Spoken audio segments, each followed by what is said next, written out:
This is the all-new WICR. We're now on Live 365 and Ustream.com. Just search WICR and like us on Facebook. Facebook.com/WICR Iona College Radio. Hello, everyone, and good morning. Welcome to the Idiots on North Avenue morning show. We finally got a name. Finally got a name. A while, but we got it. Yeah, it's such a great acronym. They used to use it all the time when my dad went here. It was like 25 years ago because it wasn't. They didn't have the best of students going here. Yeah. So they used to just call them Idiots on North Avenue, which obviously stands for Iona. Yeah. If you can't figure that out, then you should probably You're go back to probably bed an at idiot. this point. Okay, week 2 NFL recap. Started off with Jets versus Bills to kick off on Thursday Night Football. Complete opposite of what I thought would happen, considering a Rex Ryan team versus Jets team, especially that didn't give up that many points to a more talented offense in Cincy. So it was 37-31. Fitzpatrick lit them up pretty much. Yeah, he had a great game, and I mean, I was completely shocked, just by the way the Jets played and by the way the Bills played, because I know Rex Ryan when they play each other, he lights a fire under his team, and for some reason they come out and because he makes it personal. the Yeah. best game of the season. Mm-hmm. But I don't know. I think he's really starting to lose his what little coaching talent he had. I think he was mostly all talk, and people don't really remember how talented the Jets defenses were that he had back when he was coaching them, because they were pretty good. Oh yeah, they were top 5 almost every single year he was there, and they had talent, and they had the best running attack on offense. That 09, his first year, when they had Thomas Jones. Yeah. But now it's really Sammy Watkins was hurt. Really, he wasn't 100% healthy. We all know that. If it really wasn't for that big play by Goodwin, it really would not have been close at all. Shady McCoy is he's just not the same player he was on the Eagles. I mean, Tyrod Taylor escaped for a couple plays, and he threw it down the field, when he extended the play. But the Bills really are not that impressive at all, and they're 0-2 already, and only 12% of teams that start 0-2 make the playoffs in this current playoff format. So and they haven't even played the Pats yet. No, with Brady. With Brady coming back with the chip on his shoulder. Yeah, and they have to go back to the Meadowlands to play the Jets at home. I don't think Rex Ryan's gonna get past week 10.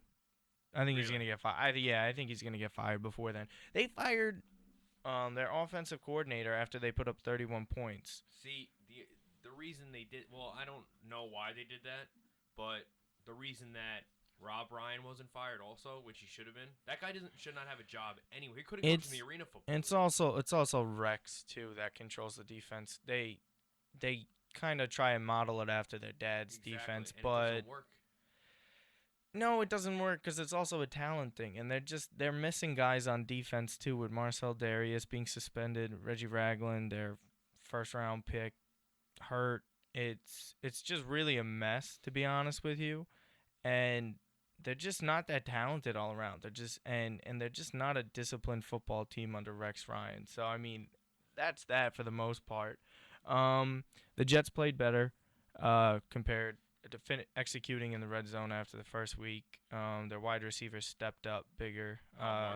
Brandon Marshall definitely stepped up. I thought he was done after that. Oh, yeah, that injury where his knee bent like that. It's an MCL injury. They don't know if he's good to go versus Kansas City this coming Sunday, but we'll see what happens there.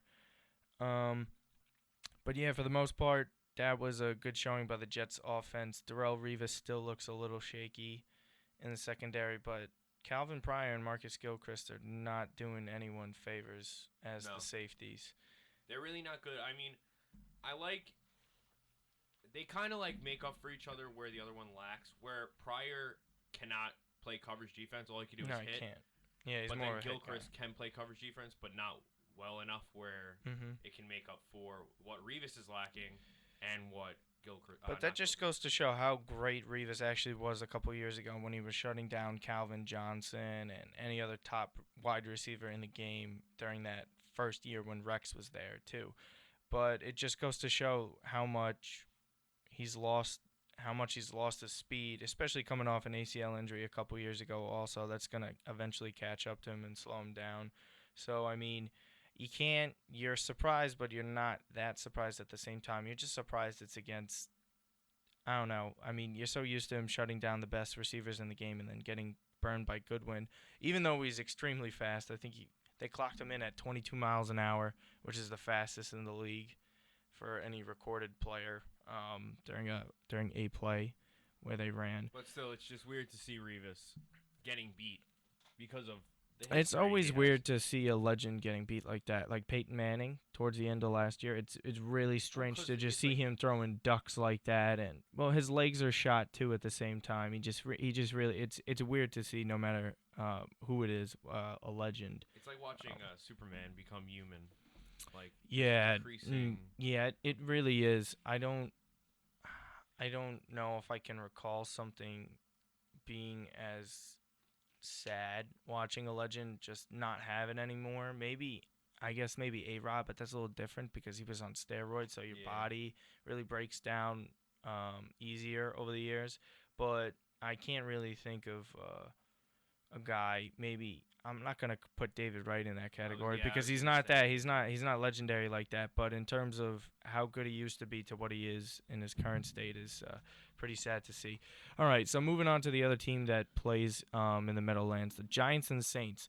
I think that was the weirdest game of the weekend because everyone had that being a 35-30 kind of game, kind of like what happened with the Jets and the Bills. Yeah. And instead, they kind of switched roles, and it was just a 16-13 game. There wasn't that much high scoring at all, obviously at all. Much action. No, it kind of. I was watching the game. It just there was a bunch of 3-and-outs to start it. I don't think neither team scored until I think the second quarter. Yeah, it was 0. Yeah. When the Saints went to go kick a field goal and Janoris Jenkins returned it for a touchdown for 65 yards to put the Giants up 7-0. But I don't know what's up with Odell Beckham. Maybe it's because Eli has more weapons this year. That's what I was talking to someone yesterday, and I was saying that's what it is because they're spreading the ball out. They have Shepard, they have Cruz now, who had a great catch to basically win the game. He had to offset it because he had the fumble before that too when he went all the way down the field. But my thing is when you have a guy that's as talented as Odell, I think you really have to go to him a lot more. And maybe that's just me being a pissy fantasy owner because I picked him second overall, so I'm kind of annoyed they're not using him as much. Because Matt Ryan has, even down in Atlanta with Julio Jones, they have a lot more. They have a dual running back system now with Devontae Freeman and Tevin Coleman, plus Mohamed Sanu's over there now, and with Julio Jones. But it's Julio Jones is still getting a couple touchdowns, which he has. He torched the Raiders on Sunday also. So it's a little strange to see when a guy that's as talented as OBJ. I mean, look, 8 for 86 isn't bad, but you're kind of just waiting for that breakout game where it's just like, how are you gonna stop him? I think if I'm a Giant, I mean I'm not a Giant fan, but if I was a Saint fan, what I take away from this game is that both teams' defenses are definitely getting better because last year the Saints' defense could not get worse. No, The past couple of years is some of the worst defenses in a long time. The Giants, it better have gotten better because all the money they spent on these new guys. I mean, JPP's used to playing with his deformed hand at this point too, which is a big deal. But that was a strange game too. I think the only other strange game to me that was a surprise was Tennessee going to Detroit and beating Detroit there. Yeah. Considering how well Detroit's been playing ever since Jim Bob Cooter took over, that's just the best name. Oh, that is the most football name ever. Yeah, it is. Considering how how since he took over, how great Matthew Stafford and the whole Lions offense has been playing. They only put up 15 points against the Titans, and it's very impressive considering for the Titans how they stopped Adrian Peterson and really, I mean, the Vikings offense a week earlier, especially the fact that I mean, Stephon Diggs just lit up the Green Bay Packers, who Oh, were a yeah. Super Bowl favorite. So it was really interesting to see how the Titans defense is a lot better than anyone thought it would be.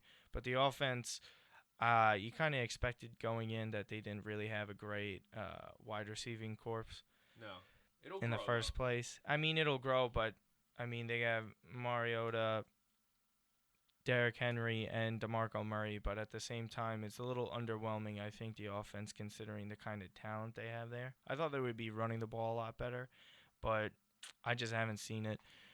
Running through the rest of the league, Cleveland actually looked a lot better this week against the Baltimore Ravens, but at the same time, it's still the Browns. They could Yeah, only they they could only do so much. had a very Cleveland game. Also Jacksonville, complete flop so far It this really year. is. That And I had them winning the division. They're just doing terrible. I mean, I can still see him winning the division, but still, I come out 0 like that, 0 it 2 just- starts difficult. I mean the Colts are 0 2 to start. I'm pretty sure the Texans are 2 0, Yeah, and now 2-0. the Titans are 1 1. I mean they can still make up some ground, but it's going to be kind of difficult. I think Houston's primed to win that division at this point if they keep it up. I think the Texans will come back down to earth, though. I think they'll come back down to earth, but they had a couple good wins, and considering how mediocre to below average their division is, and they haven't really played a division game yet, I think they'll be all right. What really impressed me also in the Jacksonville game, Phillip Rivers did an amazing job considering he lost Keenan Allen for the year the Yeah. week before, and they lost Danny Woodhead also. He tore his ACL. So now he had two of his best weapons are gone, but he still has Travis Benjamin, Melvin Gordon, Antonio Gates there. So Well, Antonio Gates is ageless; he'll play forever. yeah, He's it gonna be a target is for that actually guy. incredible how he's still going. I think he has 105 career touchdowns How now. old is he? I want to say he's around 35. Don't quote me on that, but he's definitely well into his 30s at this point. Yeah, he's a great player. He really is. He's a Hall of Famer for sure. So what was your biggest shock of the weekend that you would say just to wrap things up? I would say the Minnesota Packers game. I was actually watching that Hmm. game. That was a great game.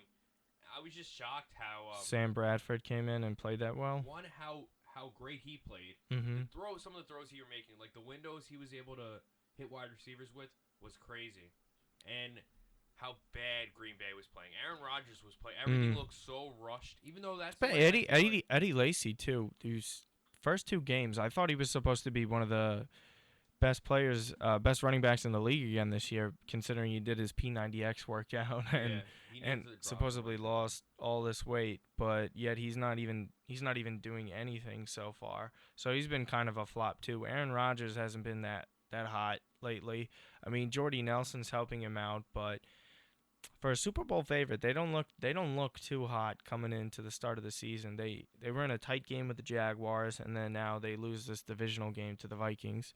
Well, last year didn't they had a rough start last year, didn't they? And they were able to come back and They were, but the Vikings are very impressive considering Sam Bradford just came in, and now they lost Adrian Peterson to a torn meniscus. So I'm really interested to see on how they cope with that.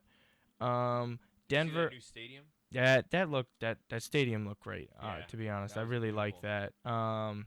LA had a pretty good atmosphere over there too. Yeah, that looked like I really liked in a watching that terrible game. I thought that game sucked. It was an awful game, but like those Rams uniforms are awesome, and just like being in the Coliseum and stuff like that. They still haven't scored a touchdown in 22 years Oh, as the give 'em Rams. time. As the LA Rams. Arizona just mopped the Tampa Bay Buccaneers. That wasn't Yeah, even they- close. They look terrible. I didn't really expect it to be a close game, but not a 33-point blowout. Yeah, you Atlanta, expect some luck. Atlanta going to Oakland is a nice bounce back win after losing to Tampa Bay the week before, and then Denver taking care of Indy at home, which I did expect as well. Not a surprise there. And then Philly, I had actually Philly winning against the Bears. Yeah, the Bears are awful. Jay 'cause the- Cutler's a bum. The Shut Bears, him up. Jay Cutler's a bum, but his wife is hot, so that's okay. Yeah. He kind of wins at something. Okay, so that'll wrap it up for this segment. At the top of the hour, we're going to be talking about a bunch of new stuff. Former Republican president is going to be voting for Hillary Clinton. That was breaking news this morning on top of the Chelsea bombing and the arrest of the suspect in New Jersey yesterday, and more sports. We're Idiots on North Avenue. Back after this.